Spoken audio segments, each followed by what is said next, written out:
Today on NBC Sports, it's a doubleheader baseball day.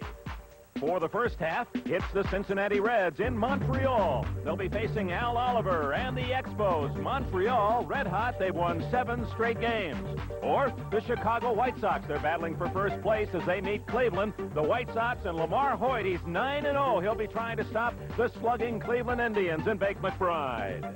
Later today, the Milwaukee Brewers travel to Anaheim, new home of Reggie Jackson, as they challenge the first-place Angels. Or it's the National League Western leaders, the hot Atlanta Braves. They'll be trying to stop the charge of Gary Matthews and the Philadelphia Phillies. Plus highlights from other games throughout the day. But first up, it's Major League Baseball, an inside look with a report on career-threatening rotator cuff injuries and its latest victim, Rick Burleson. All today on NBC Sports. NBC Sports presents Major League Baseball, an inside look at baseball and a preview of today's Game of the Week. Brought to you by Light Beer from Miller. Everything you always wanted in a beer, and less. And by Wagner Power Painter, the airless paint sprayer that's faster and easier than a brush or roller. Hello, everyone, and welcome to Olympic Stadium in Montreal on a beautiful baseball day, and greetings from NBC, a big doubleheader of baseball action for you. The emphasis will be on pitching in the opening games you'll see today here in Montreal for Cincinnati. Tom Seaver, one of the game's greats, 1-6, ERA near 7. Is it a 37-year-old pitcher getting too older? As Tom says, maybe it's just his mechanics. We'll watch him closely. He goes against the best pitching team in the National League, Montreal, and they've won 7 in a row. And in Cleveland, Chicago's Lamar Hoyt, 9 straight wins. For that story, let's go to Jay Randolph. Thanks, Dick Enberg. Here in Cleveland, we visit with Lamar Hoyt, a man who today goes for his 15th consecutive victory. And I read the other day where you said it's just another baseball game. Yeah, really, it's just another game to me. I'm out there trying to do the same things I always have to be successful at getting guys out, and that's the way I'm going to approach the game. You battled your way out of the bullpen, and you've really done a splendid job. Some of the fellows that I talk to talk about your slurve. They say it's a half curve and a half slider. Yeah, well, it's a big breaker. I throw a variety of breaking balls. That's just one of them. And I throw a fastball that runs in and out. So if they're looking for either one, you know, I got something to counter with. Lamar, are you thinking a little bit about the record? The American League record, 17. The Major League record, 24. You're going for 15 today? Well, basically, I'm just taking them one at a time. You know, I'm just trying to get by these guys right now. And if I can do that, then that'll be fine. The item that I'm most interested in is your maturity and the poise that you have, and it's come to you over the last couple of years. Yeah, well, that's something that comes with age, fortunately. You learn a little bit as you get older, and maybe you get a little bit better as the years wear on, and if your arm holds up, you should be able to do pretty good, you know, with the experience you get. So just try to make the most out of it and take it as far as you can, really. We look forward to seeing you here this afternoon. Let's go back to Montreal and Bob Costas. Jay, Tony Conigliaro had been in a coma for almost 4 months after suffering a near-fatal heart attack, and doctors held out little hope for any kind of significant improvement. However, this week, almost miraculously, Tony spoke his first coherent words as he said hello to his mother, and now there is cautious optimism about continued improvement, even though doctors caution that a complete recovery is still very unlikely. Tony C's story tops our news of the week. Tony C's story has been one of promise and loss. Once the youngest player to lead the American League in homers, he was struck by a Jack Hamilton pitch in 1967. And despite a valiant comeback try which met with some success, he was never really the same player again. On Tuesday night in San Diego, Ferguson Jenkins became the 7th man to reach the 3,000 strikeout plateau, fanning the Padres' Gary Templeton. And a standing ovation for Fergie from the Padre fans. Not so happy was Jenkins' manager, Lee Elia. Another Cubs star, Bill Buckner, has claimed that he's been thrown at a lot of late. He wants Elia and other Cub pitchers to protect him. When he felt they weren't, he got into a shoving match in the dugout with Elia. But at week's end, both parties said it was all okay. And Dave Winfield's Winfield Foundation is suing Yankee owner George Steinbrenner for almost $3 million for allegedly not complying with an agreement that the Yankees contribute the $3 million over 10 years to the foundation, which provides health care and tickets to ball games to underprivileged kids. Foundation lawyers claim only $155,000 was donated by the Yanks. Yankee lawyers say the rest has been withheld because there was some question about how the funds were distributed and who sits on the foundation's board. But according to Winfield Foundation lawyers, those differences were previously resolved to Steinbrenner's satisfaction. Well, Winfield and Steinbrenner may differ as to how the foundation does its work, but there's no dispute that the payments have not been made on schedule. More interestingly, what will this do to the 8.5 years which still remains on Winfield's contract and his relationship with the boss? Now, when we return to Olympic Stadium in Montreal, we'll hear the most dreaded words in any ballplayer's vocabulary: rotator cuff injury. Stay with us. I'm Johnny Bench. This is Krylon Spray Paint, the other leading national brand. And here comes my fast pitch, so watch close. Krylon Special Formula goes on smooth, just like a professional finish. And just 12 minutes later, it's dry to the touch. No runs, no drips, no errors. The other brand's still tacky after 1 hour. Let's see it again. Krylon dry after 12 minutes, other brand still tacky after 1 hour. Did you catch that? Krylon, for a smooth, fast professional finish. This guy owns a sleek weed eater trimmer with its top-mounted gas engine. This guy bought another brand with the engine down here. So instead of all the controls and starter at his fingertips, he's got this. Instead of an engine that can't be bumped when cutting close, he's got this. And Weed Eater's engine is up and away from flying grass and dust, not down in them. So when you can have a trimmer that keeps you on top, why stoop to anything else? Weed Eater, on top for a lot of good reasons. Light beer from Miller tastes just great, and that's no fish story. But the best thing is, it's less filling. Light's got 1/3 less calories than their regular beer, and that's important when you're trying to land that big one. Like yesterday, I hooked this bass, fought him for over 6 hours. All of a sudden, he jumps clean over the boat. Broke my rod, and I had to tie the... Now, wait a minute, fellas. I had to tie the line off. Like beer from Miller. Everything you always wanted in a beer, and less. Left me out there with nothing but a paddle. The rotator cuff injury, it seems to be the baseball affliction of the 70s and 80s. Usually, it affects pitchers, but players who play other positions are not immune, as the California Angels shortstop, the Rooster, Rick Burleson, found out. I had cortisone shots throughout my career, and basically I averaged maybe 3 or 4 a year. And it kept me in the lineup, so to speak, and I would get them when the pain was so severe or the tendon was so inflamed, and I knew that it wasn't a healer, but that it would shrink the swelling and it would allow me to play. Rick Burleson had experienced pain in his arm before, but the cortisone injections had camouflaged the inevitable, a torn rotator cuff from too much stress.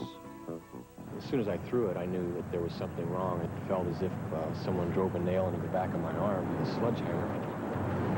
4 or 5 minutes later, when we had a double play ball, and I came across the bag and had to spin, and the throw sort of took me off towards the inside, that when I threw that ball, I knew that there was severe damage. I wasn't able to lift up my arm, and I had to come right off the field. It has the potential of probably being a career-ending injury for many athletes, and in many cases it has been, but by the very nature of a rotator cuff tear, it's a devastating injury. Dr. Louis Yoakum performed the surgery on Rick. What we're talking about in the rotator cuff is the area of the shoulder. There's 4 basic muscles that come in and form a cuff-like tendinous group around the shoulder, which is called the rotator cuff. Rick suffered what is called a level 3 tear of about 1 centimeter, which is serious enough to end a career.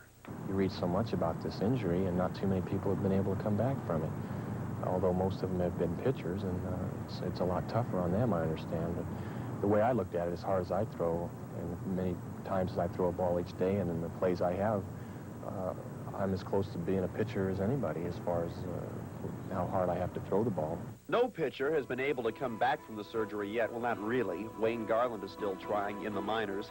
Steve Busby tried, but wasn't as effective as he was before the surgery. And Don Gullett's tear was so bad, he never pitched again. Clearly, Burleson has an uphill battle. The thing we have to remember is that it's a long-term rehabilitation. We're talking at least a year to 1.5 years of intensive physical therapy following the surgery. if I'm able to come back after the long rehabilitation program and many ups and downs in the next several months that I'm going to have, I might be better from it all. I might be able to play without pain that I've lived with on and off for the last 9 years, and I feel confident that I'm going to make it back, and I'm going to be a better player from this. Fred Rogan, NBC Sports. And Fred, while several pitchers struggle in the minors to try and come back from rotator cuff surgery, another pitcher who's had a different variety of arm ailments tries a comeback of his own. It's Mark the Bird Fidrich, who's now nesting in Pawtucket, a Red Sox farm team. We'll check in with the Bird when we continue after this. Once you put motor on a can, you can't see it, you can't feel it, you can't watch it work. So how do you know how good it is? At Quaker State, we put it in writing. We back up our quality with a lifetime guarantee. How do you know how good Quaker State is? We guarantee every new car engine against oil-related failure for as long as you own your car. We put it in writing. We're working to keep your car staying on the road. How do you know how good Quaker State is? We put it in writing. No one else does. 17 hours. That's how long it took us to paint this house with the brush. Then we painted it in just 6.5 hours with the Wagner Power Painter. This wicker chair took over an hour, but less than 5 minutes with a Wagner Power Painter. A shutter that took 20 minutes, a power painter finished in only 3. It's a tool so versatile, it has a flexible spray tip and a way to draw paint right from a can. A Wagner Power Painter. It's the right tool for painting. Powerful women attack the bar and assault the record books. Plus, exciting martial artists drive flesh and bone through solid material. And the men's Churichi Cup gymnastics from Japan. On NBC Sports World. Tomorrow. Oh, my, Mark Fidrich was so special. Remember the rookie year, 1976, with the Tigers, 19-9, led the American League in ERA. They called him the Bird. The fans loved him, the way he talked to the baseball and smoothed the mound's dirt and cheered his teammates after a victory. Then, the problem that hits so many big league pitchers. They fear it, but it does happen. The sore arm, the wounded wing, and back to the minor leagues went Fidrich to try to get himself in shape. He's now pitching for the Boston Red Sox Farm Club in Pawtucket. And Mark the Bird Fidrich is now the subject of Dick McCormick's song about dreams of coming back. This fear and the sadness rob us of our ease. The crazy twist of fortune that can bring us to our knees. They tell me in Pawtucket there's one bird tried to be young a little longer and eternally free. 'Cause we're tossed on the wind like a pitcher hurls the ball. So here's to you and here's to us all, with our eyes on the skies and our backs against the wall. Dreams are more than liars, they're birds that never fall.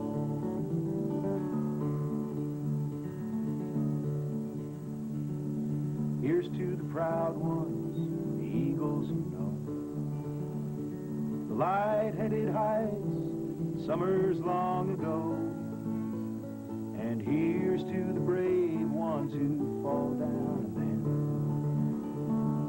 rise up again and try again. 'Cause we're tossed on the wind like a pitcher hurls the ball. Here's to you and here's to us all, with our eyes on the skies and our backs against the wall. Dreams are more than liars, they're birds that never fall. And they tell me in Pawtucket there's one bird that tried to be young a little longer and eternally free.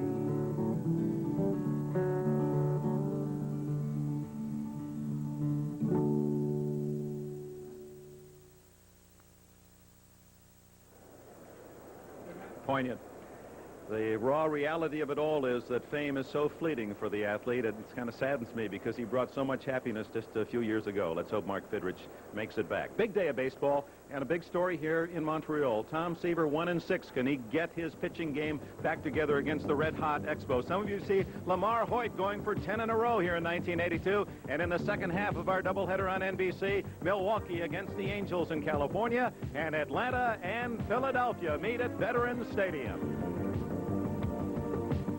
Sunday, Rodman plants his son at the orphanage in order to close down the school. He's got the information that came after. Then, Ponch enjoys a movie assignment until a deadly menace threatens the cast on chips. Then, Raquel Welch stars in a story of love and survival. The Legend of Walks Far Woman, a world premiere movie Sunday right after Father Murphy and Chips. All you light beers out there, you've met your Mats. New Mats Premium Light.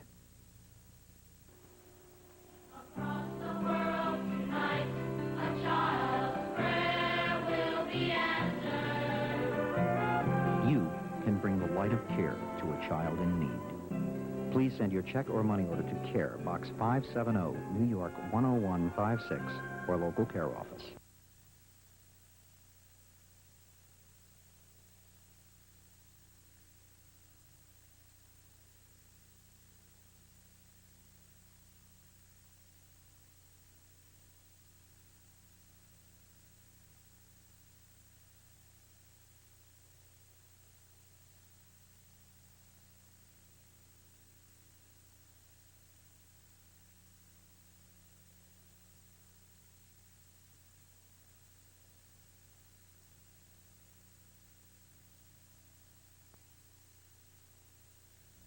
Together, all these room air cleaners cost more than $150. Norelco, Pollenex, Rushhampton, Remington, and Robeson. This is Clean Air by Ronco. Watch how the Ronco beats them all. All 5 against Ronco. After 3 minutes of removing smoke, Ronco wins easily. Over $150 worth of machines can't beat Clean Air by Ronco. Get the one that beats them all. Clean Air by Ronco.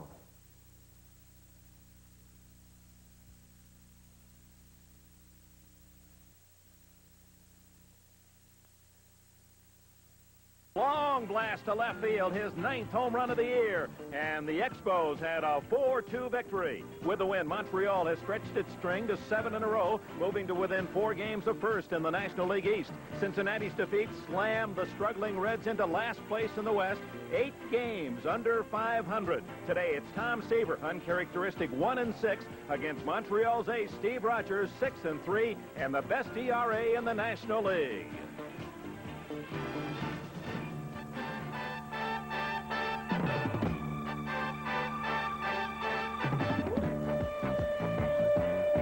NBC Sports presents the Major League Baseball Game of the Week.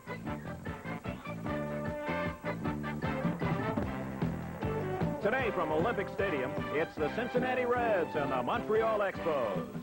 The Game of the Week is brought to you by Ford and your Ford dealer, who invites you to test drive the 1982 Ford Cars and Trucks. By Light Beer from Miller. Everything you always wanted in a beer, and less. By Gillette, makers of Atra and Just Whistle razors. Gillette's best shave for both of you. And by Goodyear, for more good years in your car.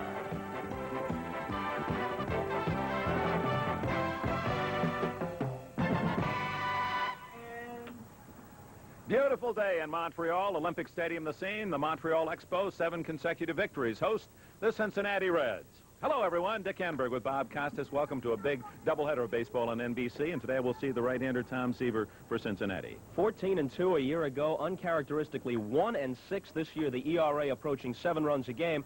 Tom Terrific kind of symbolizes what's happened to the Reds early this season. 9 games back of Atlanta and in the basement in the National League West. After losing last night 4-2, and in contrast, the Expos send out their ace right-hander Steve Rogers. He's 6-3 and leads the National League pitchers in ERA. The Expos had a little bit of difficulty early. They had 16 different lineups in their first 33 games. Now they've settled on young Terry Francona behind the explosive Tim Raines in the number 2 spot, and they've won 7 in a row. Montreal making its move. Good pitching and timely hitting. They host the Cincinnati Reds today. Tom Seaver trying to win his 2nd game of the year. We'll be back with the starting lineups in just a moment.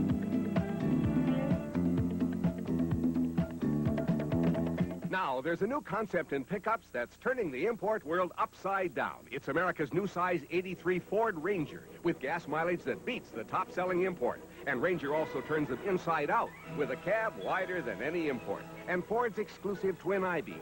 Ranger turns the imports right around with double-wall box sides. Don't try that with an import. Yes, the import world is being turned upside down by Ranger with 2-year Ford Care protection plus hundreds of dollars in cash back now. You know, baseball's the same in Japan as it is in America. You play 9 innings. 3 strikes and you're out. And after the game, there's nothing like a beer. And when Numa's in town, I treat him to light beer from Miller because it tastes great. Yeah, I know it's less filling, but we drink it because it tastes great.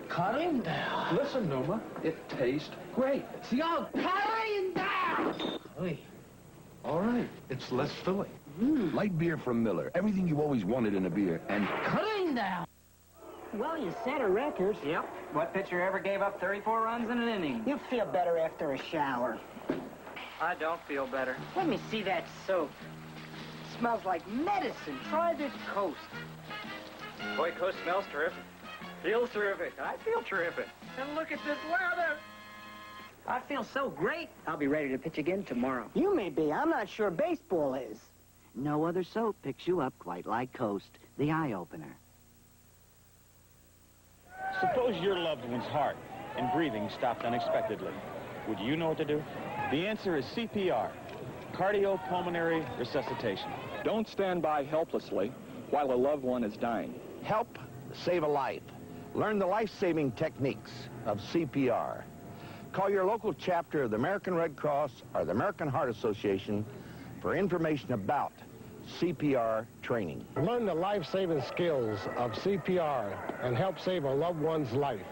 Baseball cares. The preceding message was furnished by Major League Baseball. And Costas, well, the answer to it anyway. We'll give the lineup today. I'm Johnny Bench, and this is Gary Carter. And for the Cincinnati Reds, leading off will be Eddie Milner. He'll be playing in right field. Young hitter that's got good speed. I think he does. He's awfully fast on the base pass, so if you say so, John, I'll go with it. That's what I taught the kid. Follow me, right? Ron Oster, he's batting second, playing second base. Dave Concepcion, the shortstop, he's having a good year. And batting cleanup, Dan Driesen, who's really swinging a hot bat. He is swinging the hot bat, and you don't want to throw him a first ball fastball because he's jumping on it like crazy, and he is definitely in a groove right now. That's why he's batting fourth. Cesar Cedeno will be the fifth-place hitter. He's playing in center field. The sixth-place hitter is Larry Bittner in left field. I'm playing third. Batting You're seventh. Playing third. He got me there again. The other kid got hurt. Oh, he did? Yeah. Batting eighth. The catcher for today's game, Michael Berry, replacing Alex Trevino for today's game. And the pitcher, Tom Seaver. He's struggling. Well, he's struggling, but he's a premier pitcher. He's a veteran. He knows how to pitch, so I think he's due for a big one today. But, hey, we got to keep our streak going. Steve Rogers, the counterpart, 6-3. That brilliant 1.74 ERA is a couple of shutouts this year. He has the best earned run average of any starting pitcher in the National League. There are his numbers for the year. Young man from, well, not so young now, 32, out of Springfield, Missouri, and Tulsa University. Rogers remembered for one pitch that he threw back in October here in Olympic Stadium, Montreal, when he served up the home run to Rick Monday in relief in the deciding game of the National League playoffs, and the Dodgers went on to the series and the championship. Dick Enberg, Bob Costas, welcome to Montreal. There's the defensive alignment, Robert. Wallach at third and Spire at short, with Tim Raines having moved from left field to second base, one of many lineup changes this year for the Expos. Al Oliver, acquired in the trade just before the season started from Texas, is at first. Back of the plate, it's Gary Carter. And in the outfield, they'll go with Francona in left, Dawson in center, and Warren Cromartie in right. Eddie Milner, the speedy, live, left-handed hitting leadoff man, batting at .252. Lines it to the shortstop, Spire, with an ice cream cone catch. One away. Look at Spire as he smiles over at Wallach at third base. That was not that difficult a chance. It was hit hard, but Spire had a beat on it, and it almost escaped him. It's the kind of hitter Milner is. He'll go to the opposite field, not that much power, a line drive type hitter. One down. That ball was starting to sail, and Spire just did get the webbing on it. One out. Ron Oster hit his first home run of the year last evening and showed his power as he clubbed it to the opposite field. He slashes this one foul. Good crowd on hand at Olympic Stadium, 25 to 30,000 range. And singing Valderie Valdera before the first pitch must have brought back memories of that playoff series which you broadcast last year. That's right, Bob. And the Expos were happy wanderers. They won 6 in a row on that road trip and put their act in order. They've been brilliant at home through the last several seasons, but not this year. They were 4-10 on their last homestand, and there were a lot of grumbling. Then they went out and won all 6 road games, and it's a whole different environment. The championship gonfalon, or at least the mini championship, Oster hits that one foul, same spot, and the count remains 0-2. Prior to this year, Dick, as you mentioned, in the last 3 seasons, the Expos have played .680 baseball at home. And just 9-13 coming into this game. So they're making their move, and they figure to play much better at home, and they're only 4 games out of first. Again, fouled back. Oster, Cincinnati product, idolized Pete Rose, switch hitter, like his idol.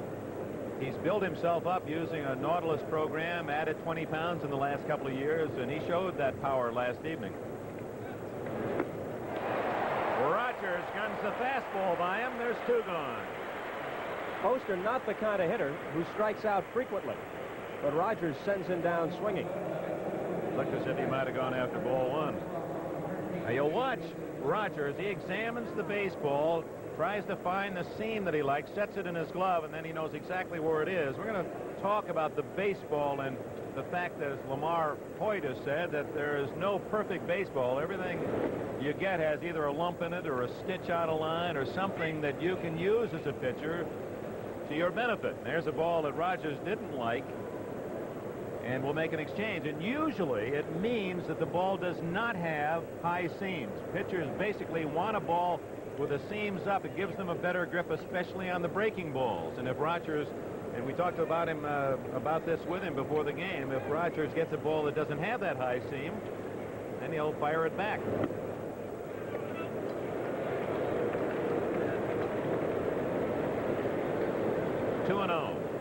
Dave Concepcion checking in at 290.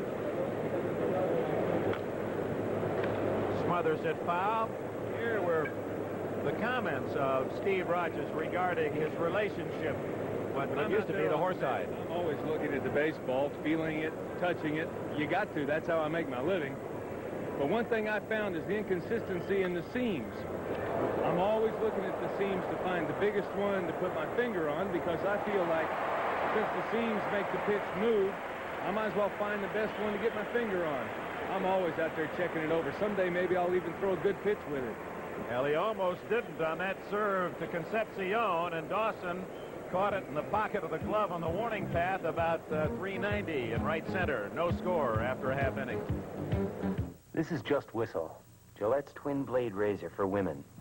It pivots, adjusts to every curve to give a girl a smooth and easy shave. This is Atra, Gillette's twin blade razor for men. It pivots, adjusts to every curve to give a guy a close and comfortable shave. Just Whistle for her? Atra for him. And they both use Atra blades. Is that where my blades have been going? Gillette's best shave for both of you. I'm Johnny Bench. This is Krylon Spray Paint, the other leading national brand. And here comes my fast pitch, so watch close. Krylon Special Formula goes on smooth, just like a professional finish. And just 12 minutes later, it's dry to the touch. No runs, no drips, no errors. The other brand's still tacky after 1 hour. Let's see it again. Krylon dry after 12 minutes. Other brand still tacky after 1 hour. Did you catch that? Krylon, for a smooth, fast professional finish. Hi, I'm Gary Carter, and I'll give the Montreal Expos lineup today. We got Timmy Raines leading off, one of the fastest men in baseball and playing second base for us today. What do you think, John? Hasn't run that much of late. I don't know if he's hurt or he just doesn't want to, but he can do it anytime he wants to. Well, I definitely feel because it's the second hitter. Rodney Scott was there the last couple of years, protected him a little bit more. We've got Terry Francona playing left field and batting second, more of a free swinger, and Tito, as his dad was called, he's coming into his own and is going to be one of the better players around the league. Well, now you're starting to get in the meat of the lineup, and of course your first 2 guys are what carry you. And Andre Dawson, to me, is one of the best outfielders in the major leagues today, one of the best players in the major leagues. He can do it all, and he may be the MVP. Yes, definitely. Al Oliver playing first base. Yours truly batting 5th and catching. How they can keep running you out there, I don't know. Go ahead. Warren Cromartie batting 6th and playing right field. Tim Wallach playing 3rd base and doing an outstanding job for us there and swinging the bat excellently. We also got Chris Collier batting 8th, playing shortstop, and Steve Cy Rogers. That's right. Cy Young, watch him. He believes it out there. If he wasn't an Okie, I wouldn't even talk about it. That's exactly right. And that'll round up our lineup today. John, good luck today, and we hope to keep our winning streak alive. All right, back to you. All right. I'll tell you. Fellas are a little too good. Well, it's kind of scary, isn't it? They make me nervous. Of course, at least they're not as good looking as we are. That's one thing we have on them. Carter and Bench. Well, you're talking about the last 20 years of catching in the National League. That's it. Carter, the new star on the block. Leading it off, Tim Raines. Tom Seaver on the mound, and we'll be watching his pitching motion. He's tried to simplify his problems. He said it seems little, but it magnifies itself. Keep the left shoulder driving toward the plate. He says, I keep opening up too soon. High to center. Cedeno. A circuitous route, but finds it at the edge of the warning track. The last time you were in this ballpark, this fella, Tom Seaver, was sitting where I am now, next to you, as he was your broadcast partner, Dick. That's right, and really enjoyed the baseball that I learned from Tom. And I expected to find, he's got the redneck now and then, does Tom, and when he's 1-6, I approached him rather cautiously this weekend, but he's been very generous. He said, I've analyzed it inside out. He said, despite what people want to say, I don't have an old arm. My arm is fine. I feel fine. Francona fouls it away. He said it's pitching mechanics, and for a man who has been such a student of pitching, it has to be more frustrating for Seaver because he knows exactly what he's doing wrong, and like the rest of us, golfers and tennis, we know we're doing it wrong. We can't correct it. Says he's opening that left shoulder up too much on the delivery. Smothered up the first baseline. Francona, fair ball? No, foul ball. It is the home plate umpire's call until it passes first base, and plate umpire Dave Pallone waved it foul. Satch Davidson, the umpire at first, Terry Tate at second, and Jerry Dale at third. And, of course, it's the position of the ball. Dreesen was in fair territory, but the ball was just over the line as he reached for it with the glove.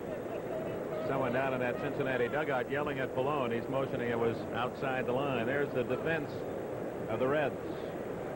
And in the outfield, especially in left field, it's suspect with Bittner, who is not a very good fielder. Cedeno, of course, a fine center fielder, and Eddie Milner has really impressed in right field. Something you'll see Milner doing during batting practice, he shags flies off the bat rather than fungos, which gives him a better idea about the ball's trajectory. Francona to the shortstop, Concepcion to Dreesen, 2 away. Tom Seaver, he had a preseason injury and also the flu. Here's what he had to say about getting ready. I've definitely been having my troubles. One of the things that's been happening, I feel, is that my left side have been opening it up too much, and if you open up your left side too much, the arm either has to drop down or drop out, and the ball is very flat, and there's really no life at the hitting zone. So one of the things that I'm going to try to do and get accomplished today is keep my front side closed and get more energy going right directly toward home plate as opposed to off to the left side. Andre Dawson takes a strike. One interesting aspect of sports, regardless of what the game is, what Tom Seaver just said applies to striking whatever it is, a tennis ball, a golf ball, pitching, boxing. Bench, a tough play, and he won't get him.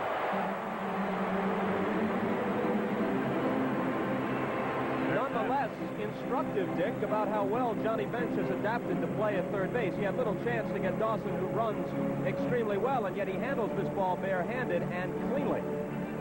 Now, there's not a third baseman in the league that would have thrown out Dawson on that ball, and the first hit of the game belongs to the brilliant center fielder of the Montreal Expos.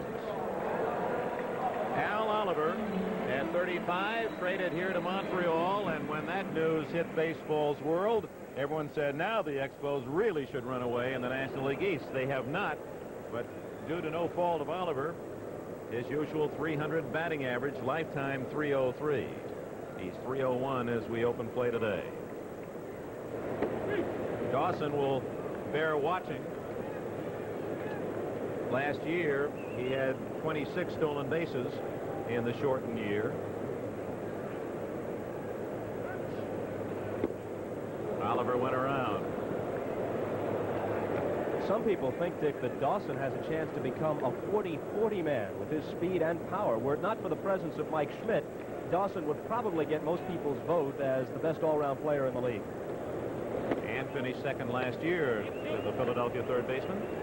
40-40, no one's ever done that. Only 5 have been in the 30-30 club. Bobby Bonds did it several times. Of course, Willie Mays came as close to anyone to be inducted into 40 home run, 40 stolen base club. Dawson has that potential. That's really, he's the decathlon man of baseball. He's got the upper body power and he's got the lower body speed.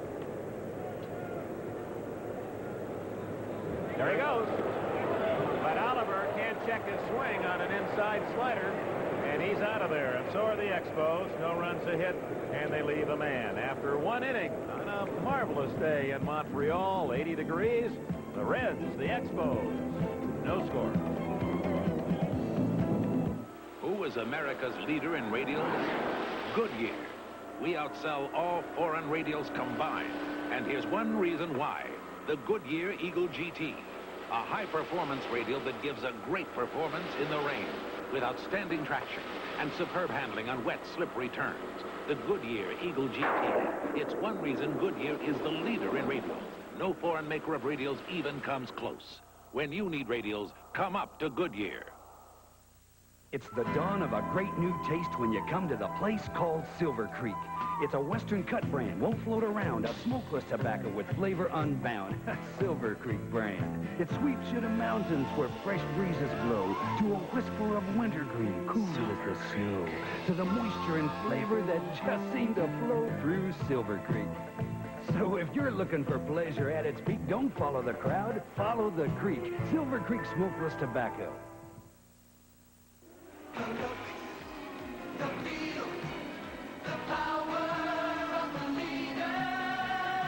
Daytona 82.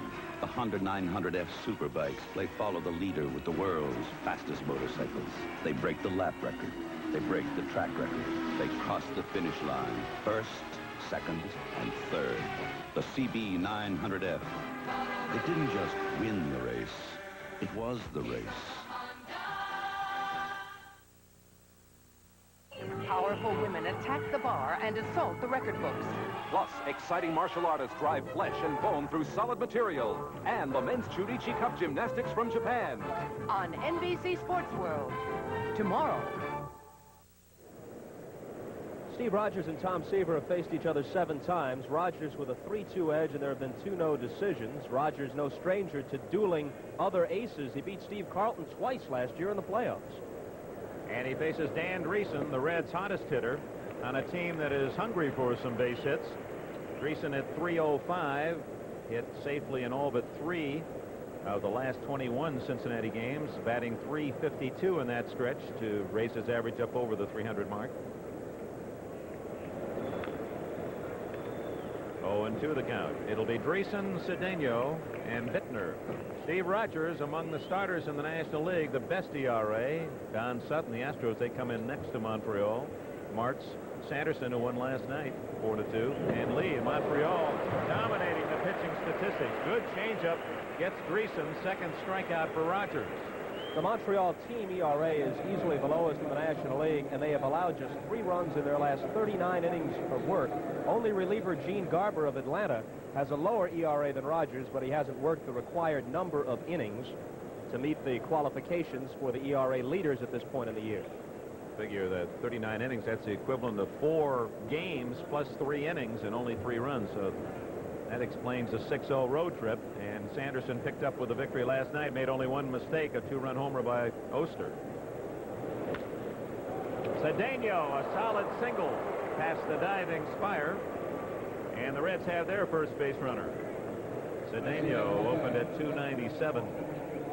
Well, watch Cedeno. He needs only a couple of stolen bases, and he would tie Clyde Milan for the number 10 spot all time with 495 steals. He's 2 shy.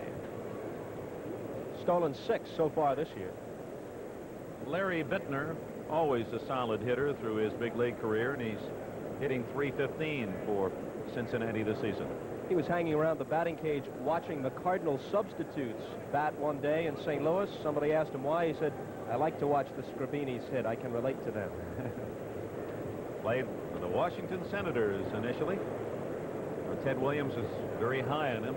The thumper was the skipper of the Senators at the time. Wonder if Ted's watching today. I bet you he's out fishing down there in the Keys.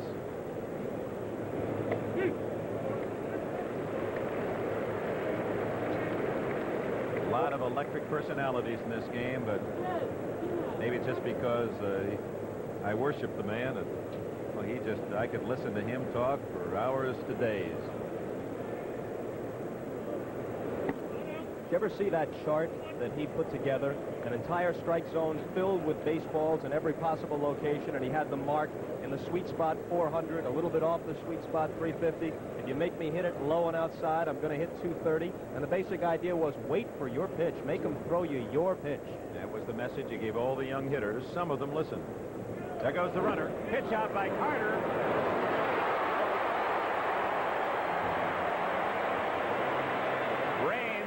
Applies the tag. Cedeno came in hard, said something to Raines afterward, but Carter guessed right with the pitch out. Dick, Gary Carter has now nailed 21 of 47 potential base stealers, and anytime you can be around 35% in throwing them out, that's excellent, and Carter is well above that. Let's see what happens here on the tag. Cedeno, a late slide. Bittner aims it at Dawson in center, and the inning is over. No runs, a hit. The Reds do not leave a man as Gary Carter shoots down Cedeno trying to steal. We go to the home half of the second inning in Montreal. Expos and the Reds, no score. When you're a big guy like me, people always want to see just how strong you are. So after this arm works, this arm always relaxes with light beer from Miller. The light's got a third less calories than the regular beer, and it tastes great. What I like about it, it's less filling. So when you're in a hot match like this, you can't afford to get filled up. You have any time? Yeah. About 8:30. Yeah, thanks. Light beer from Miller. Everything you always wanted in a beer. And less. Next. Wherever men race to win, Champion Spark Plugs will be there. You can be a winner, too. You can win a free trip to the Caesars Palace Grand Prix, Las Vegas. And you can find out if you're a winner by looking for the contest ad in these issues of Popular Mechanics, TV Guide, or Reader's Digest. Remove the coded instant winner card. Take it wherever you see this sign. Do it today. Win with Champion, the spark plug that wins the world over. Like a lot of people, I'm taking better care of my body. Better care of my skin, too. With Skin Bracer Aftershave. Shaving is rough, so I use Skin Bracer. It cools and smooths skin. Tightens pores. That's the tingle. Smells great, too. But Skin Bracer's not cologne. It's skin care that feels good. That's why more men are saying, thanks. I needed that. Skin Bracer, now in Spice, too. Takes care of men who take care of their skin. Skin Bracer Aftershave. By men. This is Byron Day in New York. In Cleveland, the Tribe is on the board first. Mike Hargrove hits his sacrifice fly to drive in Miguel de Illinois. But Billy Allman cuts the throw off from left field, and they get Toby Harrod trying to sneak into second base. Cleveland leads it 1-0, bottom of the first.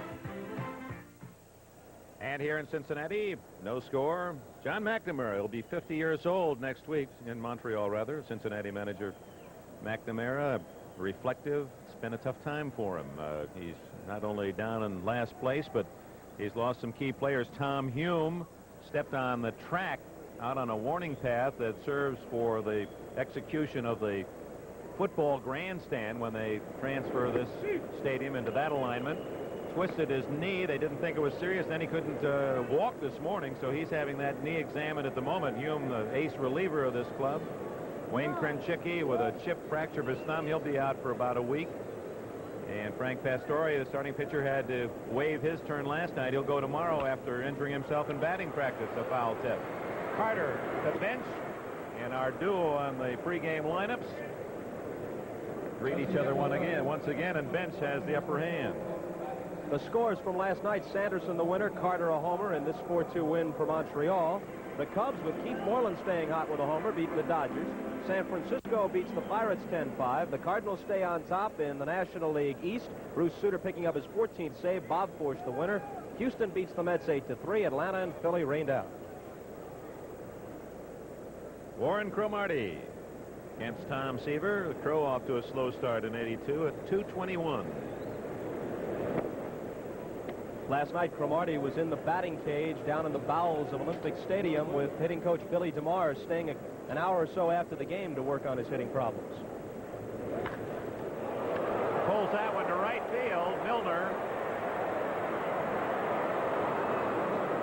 Greg, sometimes I can't figure this ballpark out. Some balls that are very well hit did not appear to carry, and then you have a guy like Oster, who hadn't hit a homer all year, hits one out to the opposite field last night. Now let's see where he got this pitch. Oh, right down the middle, just a little inside maybe, and Seaver followed through. He must have wondered whether that was going to stay in the park. Tim Wallach, he's had some big hits this last week. 282 his average. There was a good heater from Seaver. That's the best fastball he's thrown.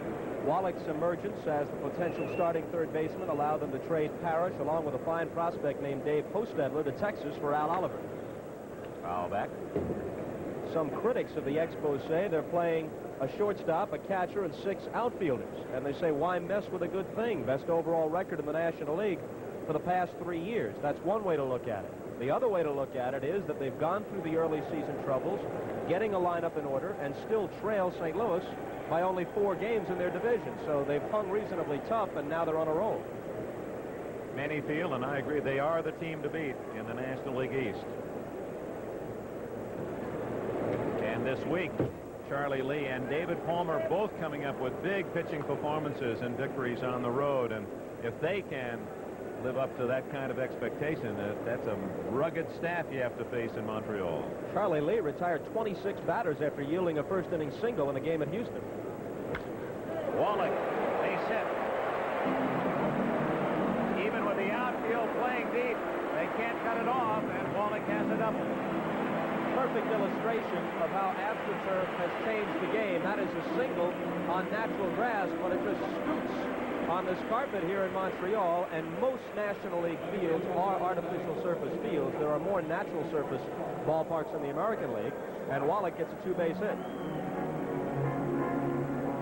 Came in tight on him, but he wasn't able to get it by him. Tom Seaver readily admits that he is no longer the power pitcher that he once was. But up until his difficulties of this year, he's been able to finesse hitters, still come with the occasional heater, and be an effective pitcher.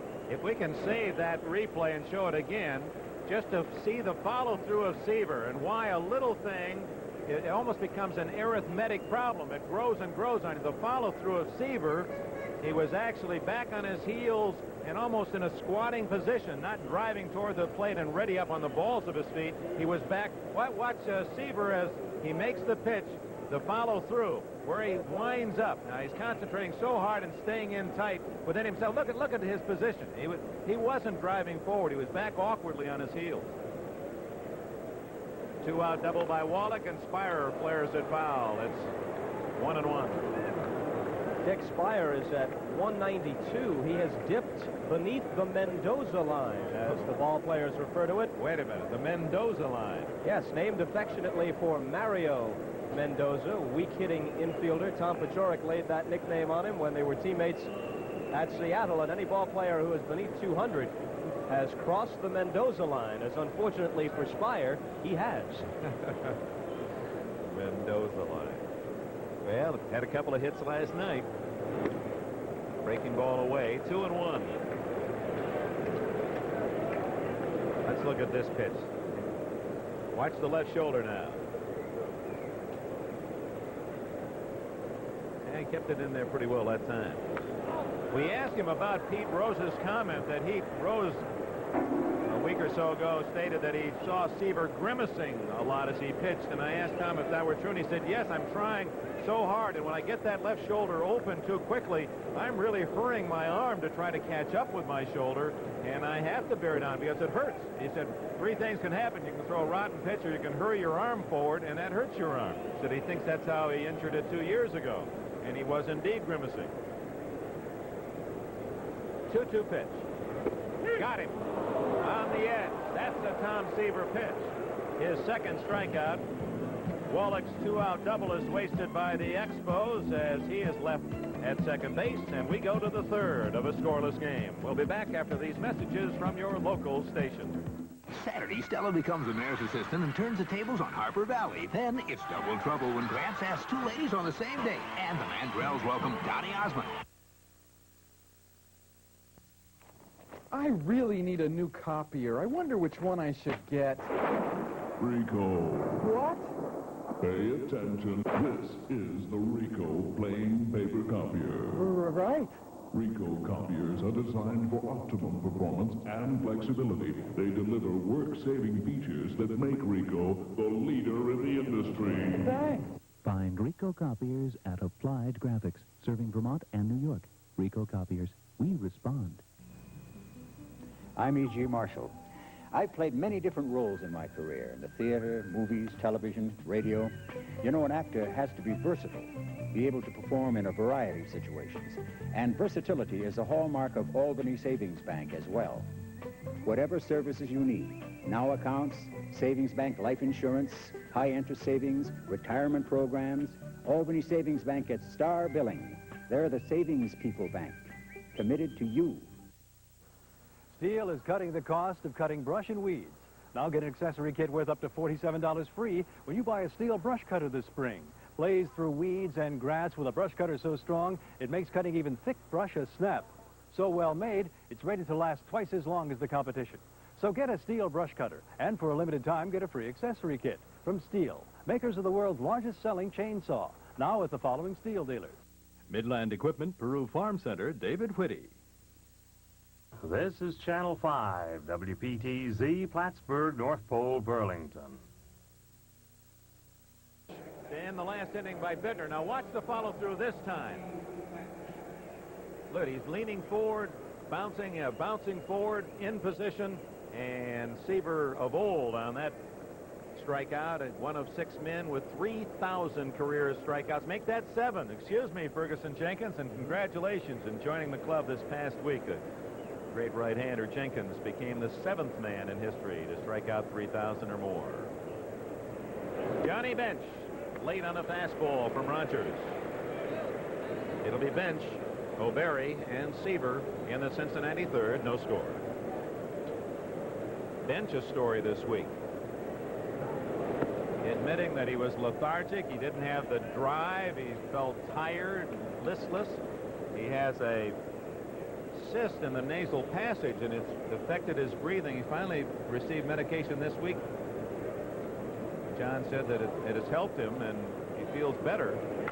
He said, this is just totally unlike me. I've been competitive, fired up, eager all my life, and suddenly it's just as if somebody's drained all the energy out of me. But with the backup third baseman, Wayne Krenschicki, suffering the fractured thumb, no place for Johnny to go except to his position in the field. 241 average and only 3 home runs. The Reds desperately need for him to hit the long ball. Mentioned Krenschicki. When they got him from the Baltimore organization, the only available picture of Krenschicki for their media guide had him with a mustache. Of course, the conservative Reds management frowns upon that. And so they airbrushed the mustache off Krenschicki's face in the picture, and now it looks like a 6-year-old kid with a milk mustache after he's throwing a little of that milk down. Hey, you can't fight the system in Cincinnati. Full count now to Bench. And a base hit to right field. The second Cincinnati hit. On his way to the Hall of Fame. Oh, what a man he has been for the game. 10 gold gloves for him. Yeah. Every year between 68 and 77. People, it's so easy to forget some of the concerns of this man through the years. How about that operation where he was fearful of cancer, a chest benign tumor a few years ago. Even last year when he hit 309, he had a broken ankle. And unfortunately was hitting around 350 at the time he snapped the ankle in the first half of the year. Spire has company beneath the Mendoza line here with Mike O'Berry, Dick. The Costas line is at work again, and ladies and gentlemen, stay with us here. French Canada, this man Costas has been in his hotel room studying his high school friends all last night to the wee hours, wee hours. Fouled out of play. All right, here's Rogers examining the ball, trying to get the feel. And see, right, he gets that middle finger on the seam. That's where he gets the leverage to snap the sinker or the breaking ball. The middle finger finding a high point on the seam.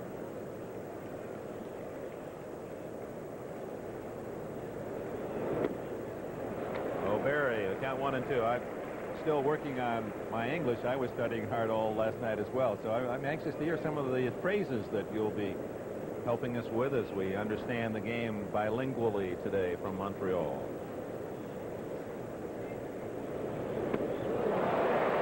Took a little off the breaking pitch, and O'Barry is the third strikeout victim of Rogers. They're the strikeout leaders in the National League this year. Soto, the Reds, sizable lead over Steve Carlton. Some of you will see Carlton in our second game of the doubleheader today against Atlanta. Rogers in the third spot. Hard to imagine, looking at Rogers, that he's never won more than 17 games in a season. That happened back in 1977, and in fact only recently went over 500 for his career. It seemed like if there was any pitcher in the majors who was always losing tough luck, low-run games, it was him. Hit and run as Seaver singles to right, and Bench will go to third base. How do you do?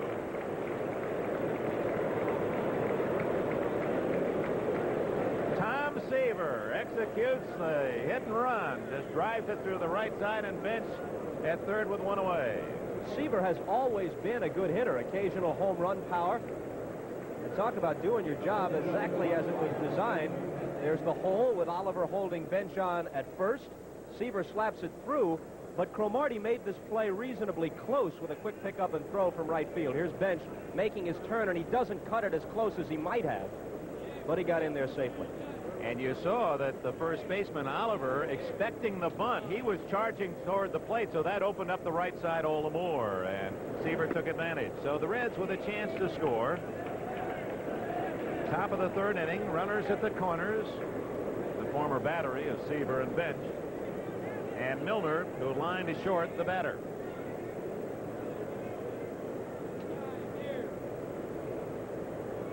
One and 0.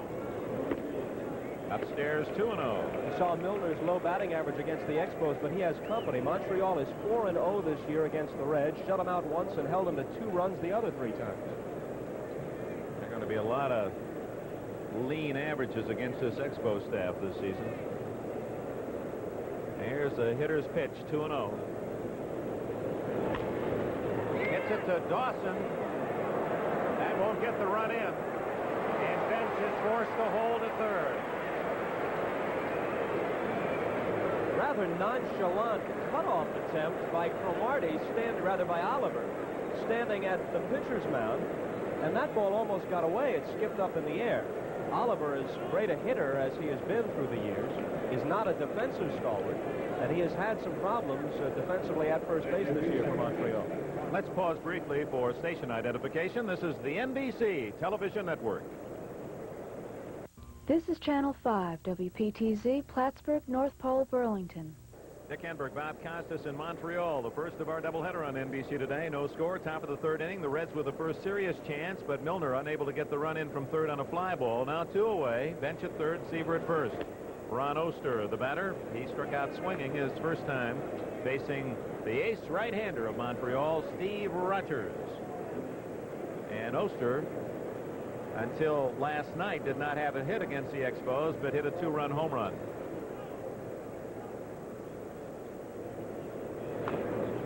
Fouled away. From the left side, Oster at 269 this year. Been a better hitter right-handed at 292. Isn't it curious, Dick, how some pitchers follow their custom no matter what? It's hot enough here and muggy enough in Montreal for us to have taken off our sport coats, rolled up our sleeves, and here's Seaver on at first wearing the warm-up jacket beneath his uniform and sweatshirt. Off speed again. That's how he struck out Oster the first time around. It's 1-2.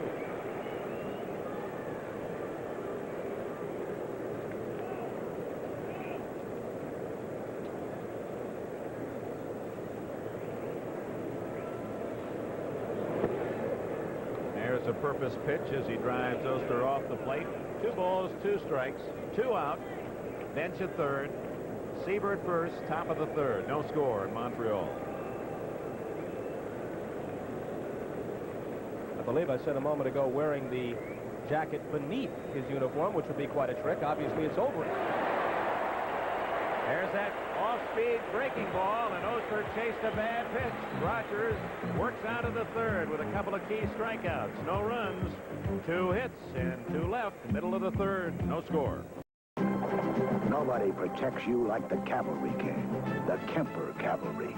We're the outfit that has first accident forgiveness in auto insurance. We pioneered full replacement value in homeowners insurance. Call out the cavalry. Once you compare Kemper, you'll ride with us. And watch me, Craig Stadler, along with Nicholas Weiskopf and other top pros at the Kemper Open, live from Congressional, June 5th and 6th. 17 hours. That's how long it took us to paint this house with the brush. Then we painted it in just 6.5 hours with the Wagner Power Painter. This wicker chair took over an hour, but less than 5 minutes with a Wagner Power Painter. A shutter that took 20 minutes, a Power Painter finished in only 3. It's a tool so versatile, it has a flexible spray tip and a way to draw paint right from a can. A Wagner Power Painter. It's the right tool for painting. You will find many things in the Arizona desert. What you will not find is mercy. This is where Ford tested the acceleration of Mustang GT against Camaro Z28. Mustang GT's 5-liter high-output engine and performance suspension blew Camaro right into the shadows in 7.3 seconds. And Mustang GT became the dominant species.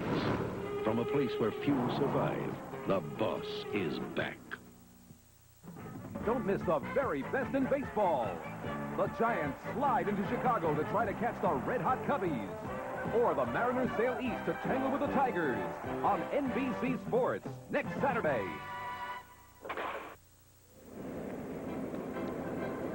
Olympic Stadium. Nearly $1 billion bust here in Montreal. The problems continue. They have the roof shipped from France down in the basement, and they still thought about covering this stadium after some $700 million already. Steve Rogers, Tim Raines, Terry Francona in the Montreal third. No score. Tom Seaver has allowed a single and a double in the first 2 innings. Fouled out of play. Tom Seaver, and one of the things he's doing to try to keep from opening up too soon, watch the front foot, the left foot, as he plants it, rather than it being aimed at the hitter. And we got more. That's the push-off foot. We'll check the front foot later. He's aiming that front foot toward the third baseline to try to keep his body in. And when a man is opening too soon, it'll be straying. That front foot will stray toward the first baseline. 1-2.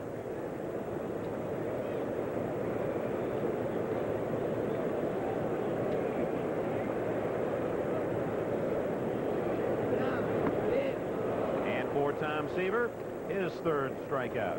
Interesting test for Seaver as he works against the bottom of the order, the people he should be overpowering, the Slyers and the Rogers. He has overpowered. He's been overpowering in his career as a winning pitcher, Tom Seaver.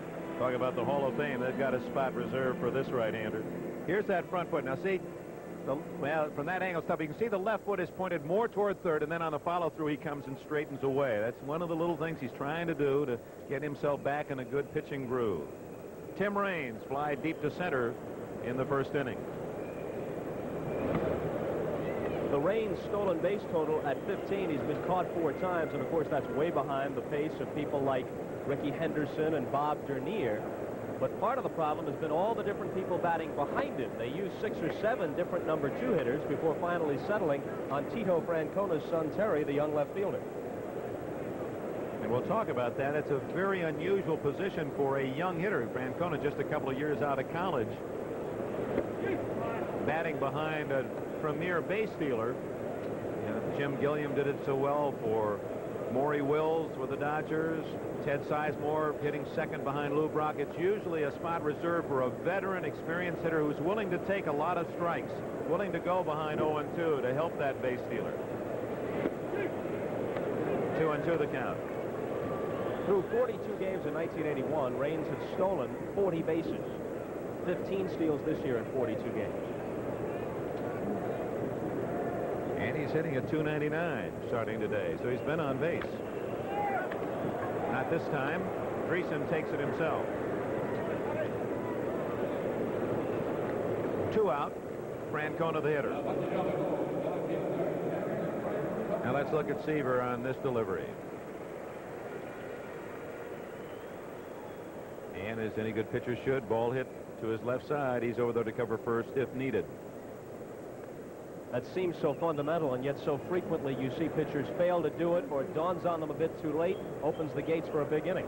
Especially with Raines. Oh, look at that one from Seaver. But Francona really waited on this changeup. He hitched his swing, wasn't fooled, and then leveled on it. That's almost a semi-blooper from Seaver. He really lollipopped it up there. Look at it again. But watch Francona's reaction, Dick. Here it comes. Almost like the old Steve Hamilton folly floater.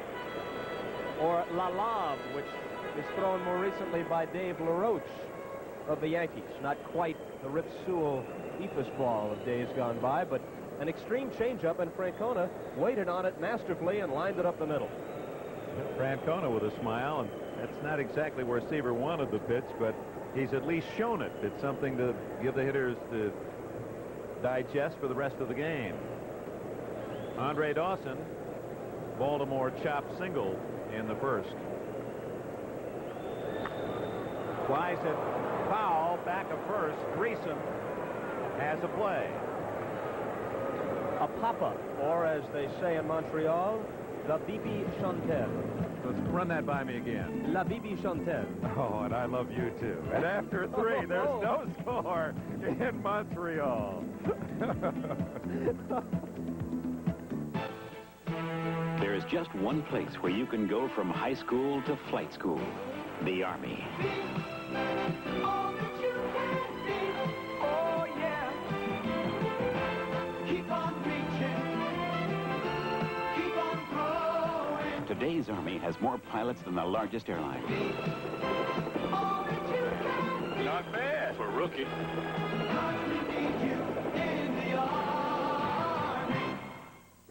5 years ago, a team of Honda engineers set out to create the world's most advanced motorcycle. The result of their efforts is the Honda CX500 Turbo, a water-cooled, fuel-injected, turbocharged motorcycle systematically controlled by a digital computer. The CX500 Turbo. The only thing about it that is not surprising is the name of the company that built it. I tell you, with girls, I never had any luck, you know. Well, I used to call information just to get a woman to talk to me. You live around here? Then I found light beer for Miller. The light's less filling, and it really tastes great. Now, I'll tell you, since I discovered light beer, women are always talking to me, you know. Hi. You come here often? Get lost. See what I mean? Light beer from Miller. Everything you always wanted in a beer, and less. I tell you, she's crazy about me. Tuesday. Maverick's big con to save the town gets a little out of hand. It was part of your plan to keep Sweetwater standing, wasn't it? If it didn't look real, it wouldn't work. Last night in the American League, the Angels got a home run in the 8th from Baylor to move into first place. Toronto, Baltimore rained out. Cleveland beat Chicago 5-2. The Indians have won 5 in a row. Let's go on to the business here in Montreal. Top of the 4th inning. Getting the rest of the scores, and the action here is Bob Costas. Dennis Eckersley was the winner in that Boston victory over Seattle, and in the Yankee win against Minnesota, Gossage beat his old relief buddy Davis. Dave Concepcion to be followed by Dan Dreesen and Cesar Cedeno, the heart of the Reds order. Their batting averages are very respectable indeed, but their home run and RBI totals are not what John McNamara had hoped for at this stage of the season, and Rogers throws the changeup, which Concepcion fouls off. They said this guy was skating on thin ice before they won 6 straight on that road trip. Jim Fanning had been a front office man, hadn't been in uniform in almost 20 years before they brought him back to replace Dick Williams last September. Concepcion. Raines making the play, but then he throws high. Carter backing it up. Prevents any further advance. Boy, an alert play by Carter backing it up. And Concepcion took a turn towards second. Had Oliver been alert, it appeared that the first base umpire, Davidson, would have called Concepcion out on the tag. Throwing error by Raines after making the brilliant stop. Here it is again. Watch Carter. Perfect position. Now, Concepcion, does he take the turn towards second? Well, our camera doesn't follow it, but Carter alertly had that ball right back to Oliver. And you see, Concepcion, he knew he was in trouble. He made the dive back to the bag. Something you saw on that throw by Raines, he threw it over the top like an outfielder instead of the more sidearm motion that an infielder usually uses.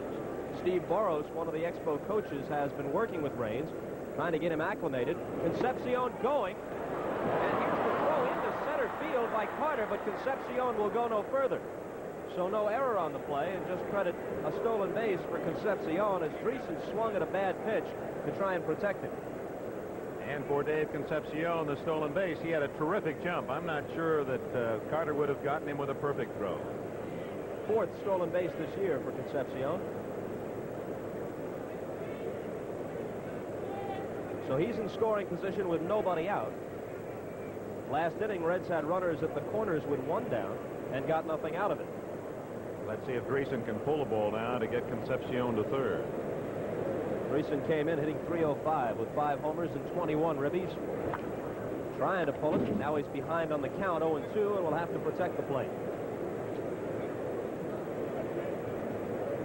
A lot of lineup changes for the Reds this year. Bench out from behind the plate to third. Trevino acquired in the Foster deal back of the plate.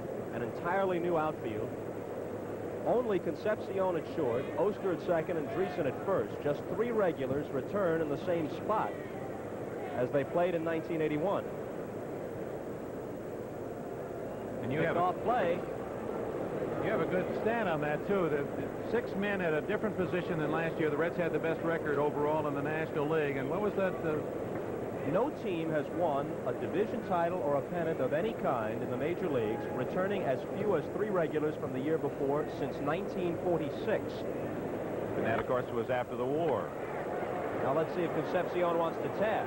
So Marty makes a running catch, Willie Mays fashion, that wound up too shallow. So Concepcion holds at second with 1 out. We'll be back with Cesar Cedeno's at-bat, but first let's check with Byron Day in New York. Bob, the Indians in the middle of a big inning. Rick Manning singles off the glove of Tom Pachorik. That scored Vaughn Hayes from second base. They now lead it 2-0, and they're not out of the inning yet. They're really rubbing up Lamar Hoyt in Cleveland. So Lamar Hoyt, who came into that game with a record of 9-0, Sports Illustrated headlined a story about him this week saying, "It's a heady Lamar in Chicago." And a hairy one. He's not going to shave or get his hair cut until that streak is broken. 14 consecutive wins, 3 off the American League record, but in trouble today. Cedeno taps one toward third, and Wallach comes in and makes the play. And again, no advance by Concepcion.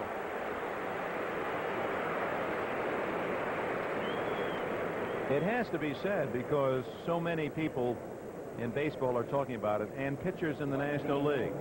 They feel that George Foster's absence from this Cincinnati Red lineup is the one biggest difference. They feel now the lineup can be pitched to with fastballs, but when Foster was there, just his presence, you knew he was coming up, made it a different game. And the Reds desperately need that one swing, 3 runs that Foster gave them, or at least the threat thereof. They don't have it this year and have not shown it. Of course, up to this point, Foster with the Mets and Griffey and Collins with the Yankees, all former Reds, they have all struggled. Bittner lashes one into left field, but Francona has a beat on it and runs it down. So Concepcion with an infield hit and a stolen base, but he's stranded at second as Dreesen, Cedeno, and Bittner couldn't bring him home. We've gone through 3.5 in Montreal. No score. Wherever you live, whatever you need to trim, Homelight string trimmers give you that finishing touch. Because after Homelight gives you quality, Homelight gives you a choice with lightweight electrics and powerful gasoline trimmers, all with automatic string advance. We've got trimmers that turn into blowers and trimmers that become brush cutters. There's even a trimmer you can operate with one hand. So whatever you need to trim, wherever you need to trim it, get a Homelight string trimmer for the finishing touch. I do one thing. I race to win. And at 250 miles per hour, I have to concentrate on being the best. Just like Kentucky Fried Chicken. They concentrate on chicken, cooked up fresh to split-second timing with the Colonel's special touch. That's how Kentucky Fried Chicken got to be #1. And it tastes so good. It's the only time Mom's never in a hurry to finish first. Kentucky Fried Chicken, we do chicken right. Millions of people have discovered a low-cost alternative to car care, where qualified mechanics do quality work. They discovered K-Care, found only at Kmart. When you can get a quality brake job for $98, not just the front, but both front disc and rear drum, that's some value. Well, that's what the K-Care brake special is all about. For only $98, we'll do a front and rear brake job using Ray Vestas Manhattan quality parts. At that price, why do it yourself? That's K-Care, only at Kmart.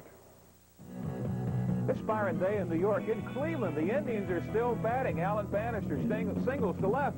That scores Rick Manning and Ron Hassey, while Bannister takes second. It's now 4-0. Cleveland, bottom of the second.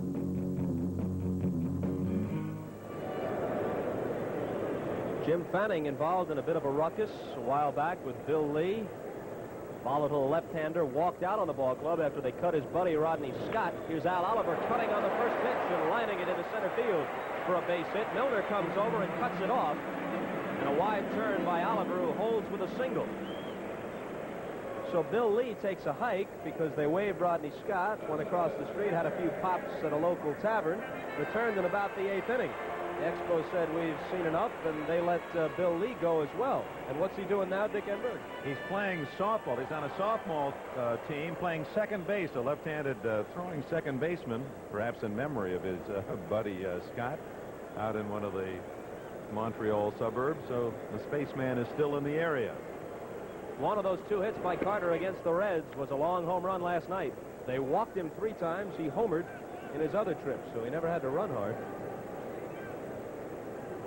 Oliver, bidding for his 7th consecutive 300 season, is at first base with a leadoff single. Cromartie will follow Carter. Last half of the 4th, Seaver tries to hit the corner inside and misses. Al Oliver has hit over 308 times all told in his career. Insists, however, that he should have a higher lifetime average. Insists that more line drives off his bat are caught than any other player. I don't know if that's paranoia. Oh, you take it into the court of law, and there'd be about 500 men right there with him claiming the same thing. They all remember the line drives that are caught. Hit on the ground to bench for the second time. Can they turn 2? Oster won't even throw. Oliver with the potential takeout slide. So they get the force as Carter grounds to bench for the second straight time. The erudite pitching master, Tom Seaver, also left us with an important message, and I think we ought to check in on that now. Here's Mr. Tom. All right, Mr. Enberg, I'll be able to do this if you keep your hands off of me. This is the disclaimer. This telecast is presented by authority of Major League Baseball and may not be reproduced or retransmitted in any form without the express written consent of Major League Baseball. And that was on the first take, big boy. Give it to me. Cromartie is the hitter. That goes back to our playoff experience where we let Tom read one, and he got about 2 lines into it and had trouble laughing. I can't recall what his problem was, so he's been practicing. Cromartie flied out his first trip. Strike call, says plate umpire Dave Pallone. We mentioned in the last inning all the Reds lineup changes and the fact that no team returning as few as 3 regulars has won a pennant since 1946, the first year after the war. Both the Red Sox and Cardinals did it that year. Cromartie fouling it away. Here's an amazing statistic on Tom Seaver. He's got the 5 20 victory seasons, the 3 Cy Young Awards, but look at this one. This one was unearthed by our statistician, Steve Horn. This is the difference between Tom Seaver's lifetime winning percentage and the winning percentages of the teams he has played for. As Cromartie fouls another one off. And it's not even close. Seaver is the all-time leader in this department, the great Grover Alexander, played by our president in the movies. Walter Johnson and Lefty Grove next on the list. To give you an idea of how he ranks against some contemporaries, Sandy Koufax was a plus 88, 655 lifetime, while his Dodger teams were 567. Jim Palmer is a plus 53. Steve Carlton a plus 65.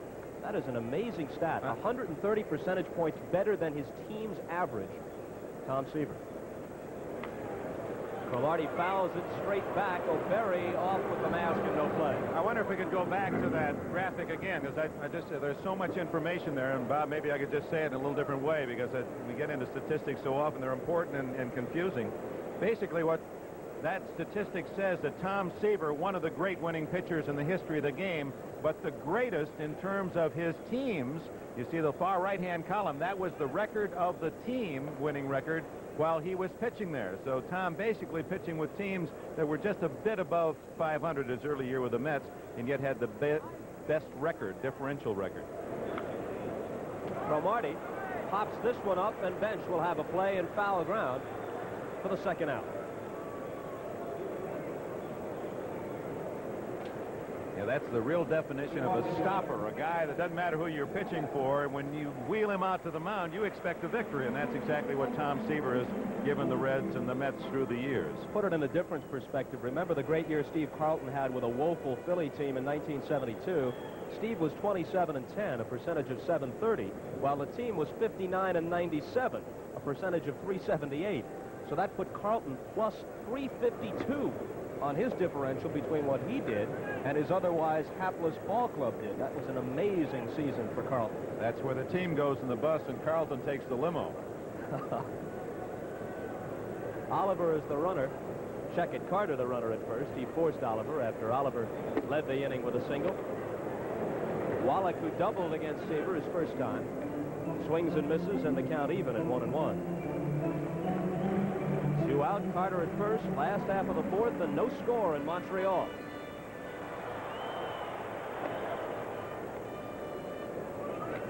Seaver missing up and in. It's 2-1. Bob, a reminder that we'll be picking our most valuable player. Announce that later in the game. And the respective pitchers, Rogers and Seaver, making their bids, at least in the early innings, for that honor.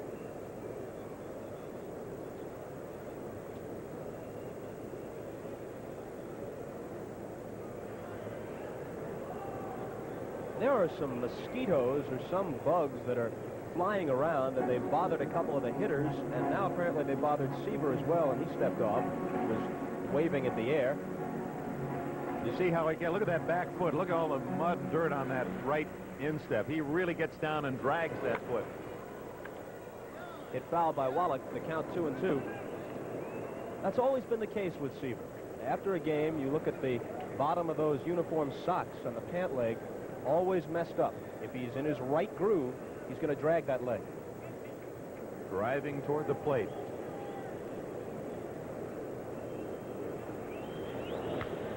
Wallach hits it in the air to center field, and Cedeno, almost in his tracks, makes the catch for the third out. A leadoff single by Oliver, but no further advance. And at the end of 4 in Montreal, the Reds and Expos remain scoreless, and we'll be right back after these messages from your local station. On NBC Magazine, to have a child with birth defects or to have an abortion, lab tests give parents the terrible choice. Then meet a man who makes millions from pizza Saturday. New England Video is proud to announce the grand opening of their newest store in the Adirondack Mall, Plattsburgh. We offer a full line of Sony video products, like this new Sony front-loading Betamax and the new Sony portable video recorder that weighs only 8 3/4 pounds. New England Video also carries Sony video cassette tapes for your home recordings. And don't forget, we're the area's largest dealer of pre-recorded movies. For all your video needs, see the friendly staff at New England Video, now in the Adirondack Mall, Plattsburgh. If your car runs fine on the highway, but stalls and misfires around town, try the plug with a wide heat range. Autolite.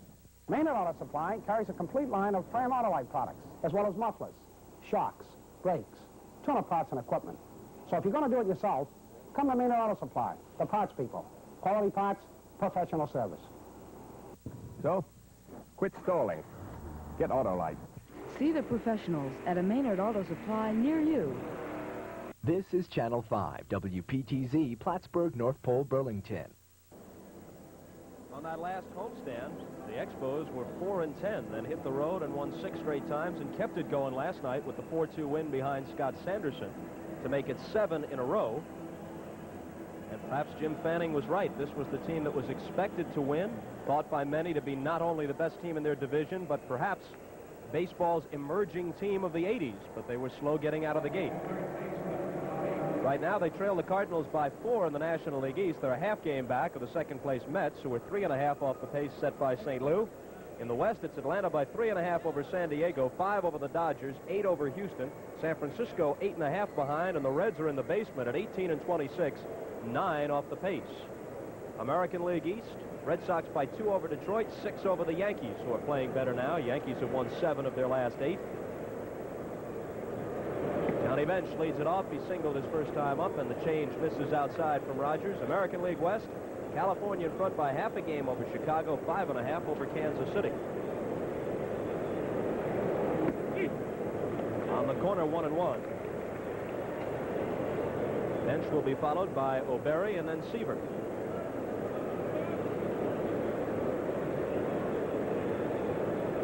A couple of weeks ago, we had the Reds on our game of the week. They fell behind 12-0 at Pittsburgh, rallied back before losing 12-9. Wallach has to come in quickly in the throw, and he gets Johnny Bench.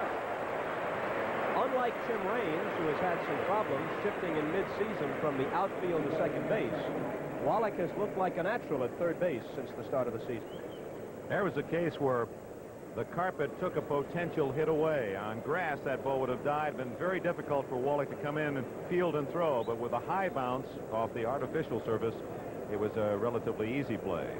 Steve Boros was telling us before the game they've been working with Wallach, trying to get him to keep the bare hand closer to the glove when he fields a ball. It's his tendency from having played a lot of first base and some outfield to scoop the ball, especially around first base, with one hand. But when you have to get rid of it quickly, you need that bare hand close to the glove so you don't waste a precious split second moving it into the mitt to remove it and throw. O'Berry struck out swinging his first time. He's ahead on the count now, 2-0. Rogers does not walk many, averaging just over 2 free passes a game this year. One of the best control artists in baseball. Lined up the middle by O'Berry. Oh, that's news. Raise the flag. O'Berry, 6 hits in 31 at-bats on the year with that single. But it still leaves him just a fraction beneath the Mendoza line. That's right. 6 for 30 would lift him right to that dreaded line at 200, right? So 6 for 31, he's got to be at 198 or something. Here's Seaver out a hit-and-run single to right his first time up. They charge expecting the bunt. Tom squares but doesn't offer. Say what you will about the advantages of the designated hitter, and the one big one is that it keeps a fan favorite like a Yastrzemski or a Willie Horton, an Al Kaline, keeps him around for the fans to see, and that is a big plus. But otherwise, I see all the pluses with allowing the hitter to bat because it gives you so many things to talk about. Will Seaver successfully sacrifice? Is he a better bunter than Rogers? If he gets on base, how well does he run the bases? Do you pinch hit for him or don't you? Do you pitch around the eighth hitter or don't you? And if he's just knocked someone down, do you try to knock him down? I don't think it's any accident that there have been more beanball wars in the American League of late than in the National League because the pitchers don't have to stand up and face retaliation. Seaver gets it down nicely. Oliver guns it over to Raines for the out with O'Berry advancing. So now Eddie Milner will have a chance with 2 out to knock him in, but first let's check with Byron Day.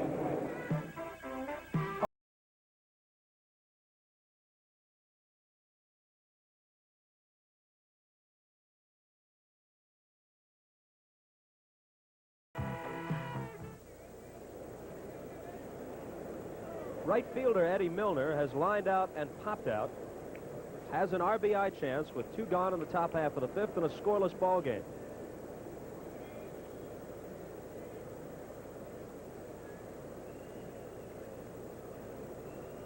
when you think about it, Dick, all the big beanball wars and the brawls in recent years, they seem to have been, with very few exceptions, in the American League, where the pitchers do not have to bat. I guess the exploits of Dickie Knowles over in the National League would be an exception, but by and large, it's the American League where they've had those problems. It makes it a different game. 0-1 on Milner. Slap foul, 0-2. O'Berry, the runner at second base, obviously without blinding speed. You look around the outfield, Cromartie with a decent arm in right, Dawson with a cannon in center. I have not seen Francona play the outfield enough to really have an opinion on him. So-so, says Dick Enberg with a wave of the hand. That's why he's in left field. And he'll have a chance to play this one. A mild red threat goes by the boards. No runs, a hit, an advancing bunt, but a runner is left. At the end of 4 1/2 at Olympic Stadium in Montreal, Rogers and Seaver are locked in a scoreless duel. Your father gave it to you for your 5th birthday. Now it's your turn to pass it on. Any spray paint could make it red again, but Rust-Oleum, with an average of 50% more protective ingredients than its nearest competitor, can do more. Its protective formula not only prevents rust, but gives metal better protection against chipping and peeling. So if